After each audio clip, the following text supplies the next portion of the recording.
Alors bonjour à tous et bienvenue pour cette vidéo sur le deuxième chapitre de comptabilité financière. Donc dans ce deuxième chapitre, on va aborder le cycle opérationnel d'une entreprise en compta.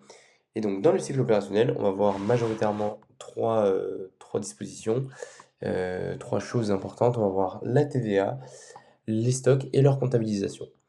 Ces trois notions qui sont un petit peu compliquées à comprendre sur certains points, donc on va revenir dessus. Si vous avez des questions, bah, n'hésitez pas à les noter et à me les poser dans les DM ou si vous me croisez. Et donc, on va commencer tout de suite avec la TVA. Donc la TVA, qu'est-ce que c'est? La TVA, c'est la taxe sur la valeur ajoutée. C'est une taxe qu'on va payer à l'État à chaque fois qu'on paye, à chaque fois qu'on achète un produit. On va distinguer pour une entreprise deux types de TVA, la TVA collectée et la TVA déductible. Donc la TVA collectée, bah, qu'est-ce que c'est? La TVA collectée, c'est la TVA que l'entreprise va récupérer. C'est-à-dire que, imaginons, je suis une boulangerie, je vends mes baguettes de pain à 1 €, il y a 20% de TVA, donc je les vends 1,20 €. Et bah, chaque fois que je vends une baguette, je récupère 20 centimes de TVA. Donc elle me revient directement dans mes poches. Sauf que cette TVA, bah, comme on l'a dit plus tôt, c'est une taxe, donc ça appartient à l'État. Ce qui veut dire que, bah, à la fin de mon année, j'ai une dette envers l'État. Imaginons que j'ai vendu, j'ai un chiffre au hasard, j'ai vendu 10 baguettes, bah, ça veut dire que j'ai 2 € de dette en TVA à l'État. Donc c'est pour ça que c'est enregistré comme une dette dans le bilan. Donc ça va partir au niveau des passifs. Et ensuite, on a la TVA déductible. La TVA déductible, c'est, en gros, c'est la TVA que l'entreprise va payer quand elle va acheter des produits à d'autres entreprises. Il faut savoir que les entreprises sont exonérées de TVA sur leurs achats, ce qui fait que, ben, quand l'entreprise, imaginons, ben, voilà, j'ai toujours ma boulangerie, et je vais acheter, bah, de la farine, du blé, des œufs, de l'huile d'olive, enfin bref, tout plein de choses pour faire mon pain. Bah, quand je vais acheter ces produits, je vais quand même payer de la TVA dessus, tout comme un client lambda. Sauf que, beh, selon les règles, je suis exonéré de cette TVA, c'est-à-dire que je n'ai pas à la payer. Ce qui fait, que, bah, l'État a une créance envers moi. L'État me doit des sous. Imaginons que j'ai payé, 30 € de TVA au long de l'année, et ben ça veut dire que l'État me doit 30 €. Donc cette somme, l'État va nous la rembourser à la fin de l'année. Hem, L'application de la TVA, c'est simple, hein, la TVA, ça s'applique à toute opération qui moyenne un paiement, donc par nature, du paiement, par choix de l'entreprise, on peut choisir ou pas d'appliquer de la TVA et par disposition légale, parce que c'est, bah, légalement obligatoire, pour certains produits et selon les pourcentages et cetera. Il y a des produits qui ont pas le même, taux de TVA, des produits avec une TVA à 5, donc les produits de nécessité. Il y a des produits qui ont une TVA à plutôt 20.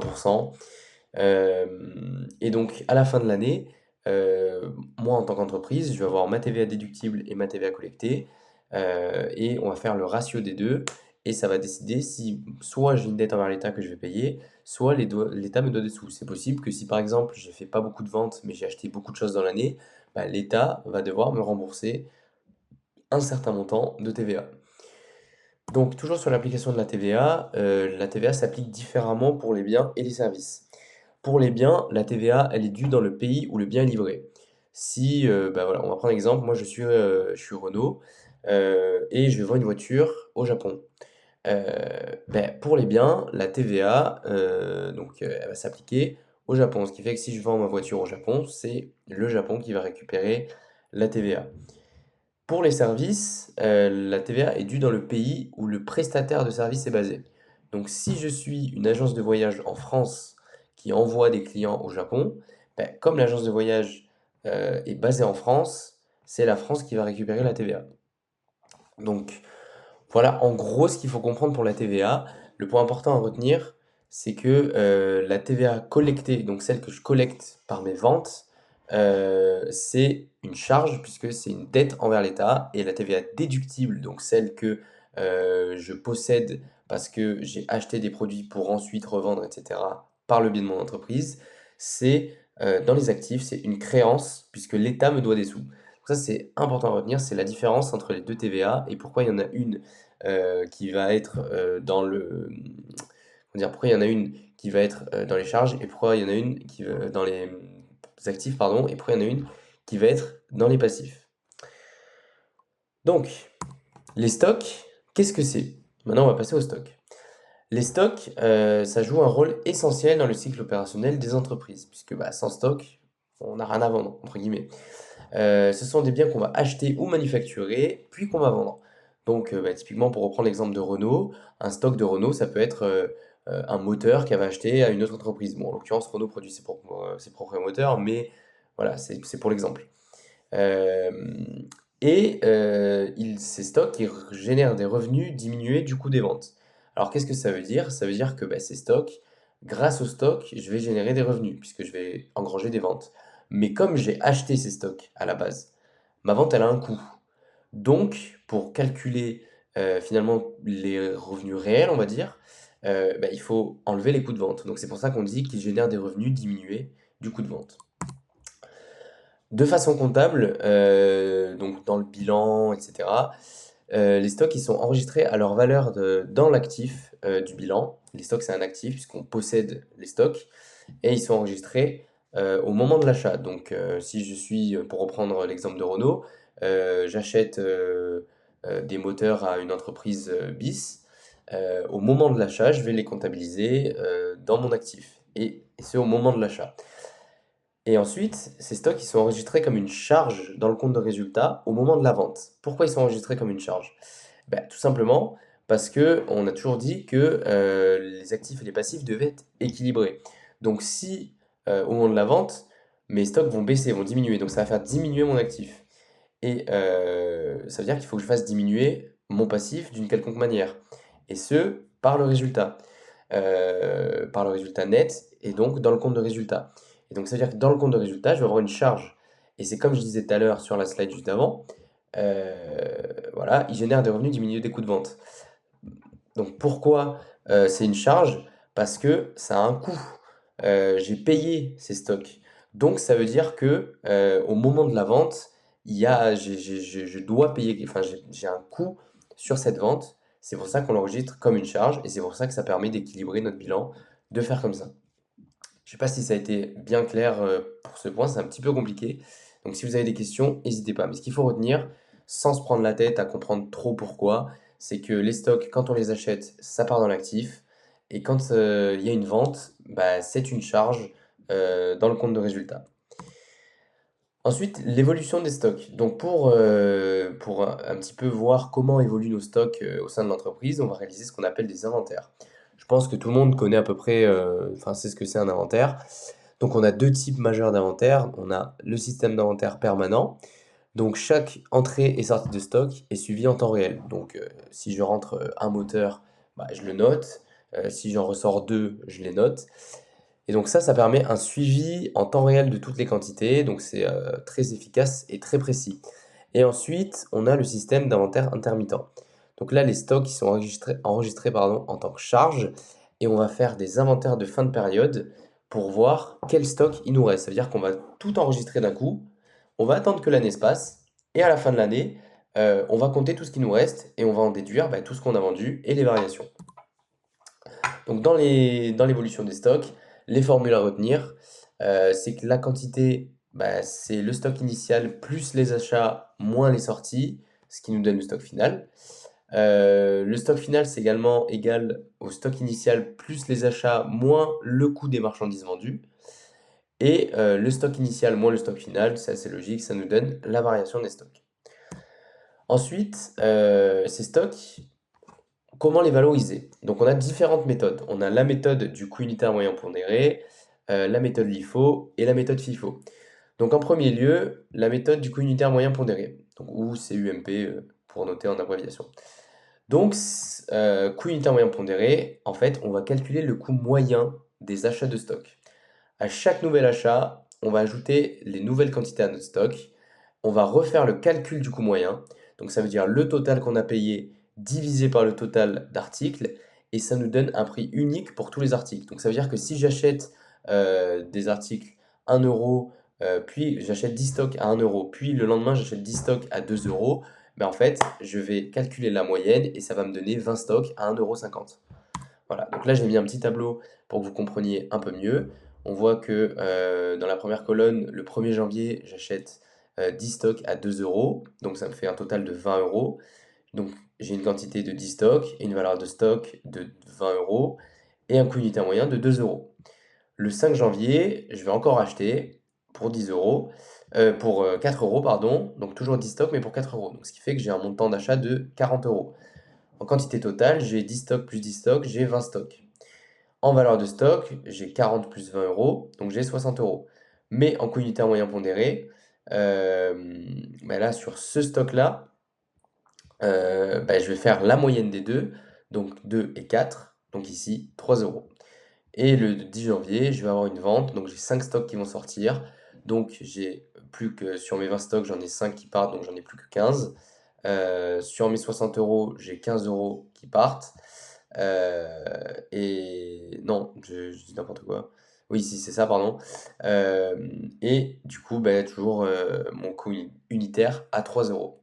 Donc en fait, ce qu'il faut comprendre, c'est que dans le coût unitaire moyen, c'est vraiment on prend tous les stocks, peu importe le prix qu'ils ont, et on fait la moyenne. Ensuite, on a la méthode FIFO, donc pour first in, first out, ou premier acheté et premier vendu. Donc ici, comme son nom l'indique, on vend les stocks dans l'ordre chronologique d'achat. Donc le premier stock acheté, c'est le premier stock utilisé ou vendu. C'est assez simple à comprendre. On reprend cet exemple. Le 1er janvier, j'achète 10 bananes. On va prendre un exemple assez simple. J'achète 10 bananes à 1 euro. Donc, j'ai un montant total de stock de 10 euros. Et dans mes stocks, j'ai 10 bananes à 1 euro. Donc, en valeur de stock, j'ai 10 euros.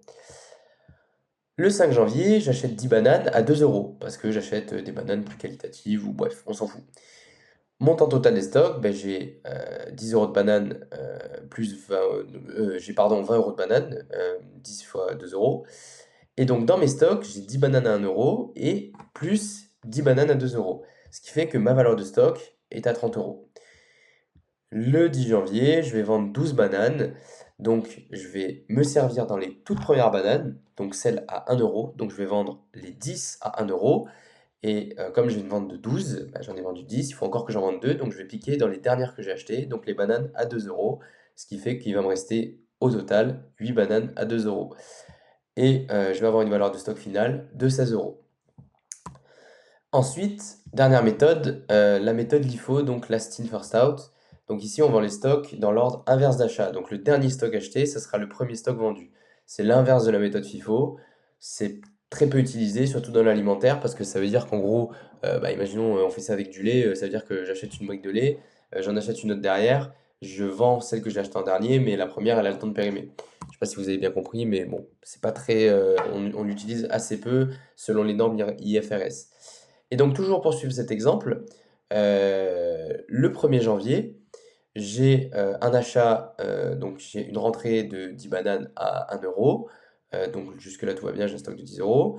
Le 5 janvier, j'ai rentré de 10 euros, j'ai acheté 10 euros, 10 bananes pardon, à 2 euros, donc j'ai 20 euros de bananes.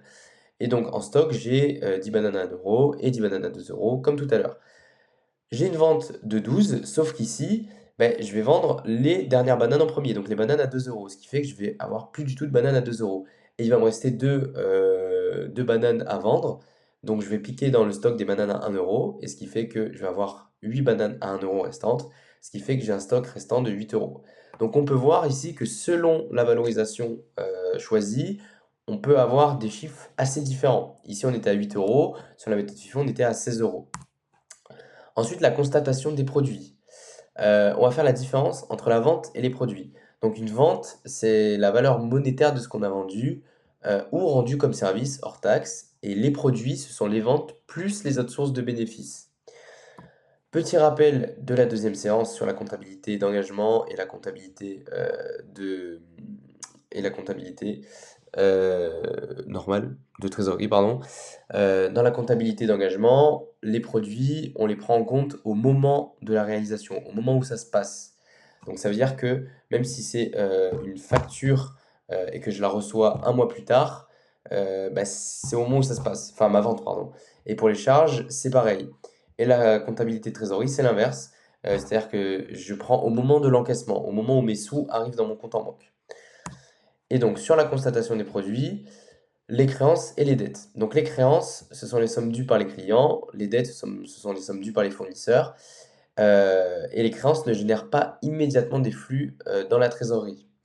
Les créances et les dettes, on les a, mais c'est pour plus tard, donc ça ne crée pas de flux immédiatement.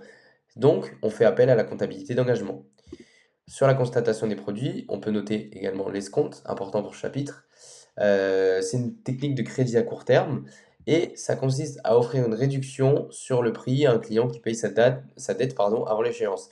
Imaginons un client, il a 15 000 € de dette. Et je lui dis, voilà, si tu dois me payer dans 2 mois, si tu me payes dans un mois, ben, je te réduis ta dette à 14 000 euros. Donc c'est une technique de vendeur qui est assez commerciale. Et enfin, point très important à retenir, les transactions sont comptabilisées sur la base de la comptabilité d'engagement. Ça, c'est très important. Et les stocks constituent une grande part de l'activité de l'entreprise et le choix de la gestion des stocks détermine grandement cette activité. Donc, savoir quelle méthode de valorisation, comment on les constate, etc. Donc voilà pour ce deuxième chapitre. On a abordé à peu près tous les points un petit peu compliqués. C'est un chapitre qui commence à être un petit peu dur. Si vous avez des questions, n'hésitez pas à me les poser. N'hésitez pas à venir dans mes DM ou si vous me croisez, à me poser des questions. Je serai là pour y répondre et pour vous donner les tips pour les midterms et les finals. Donc j'espère que cette vidéo vous aura été utile. Et voilà, je vous remercie et à très bientôt pour une nouvelle vidéo.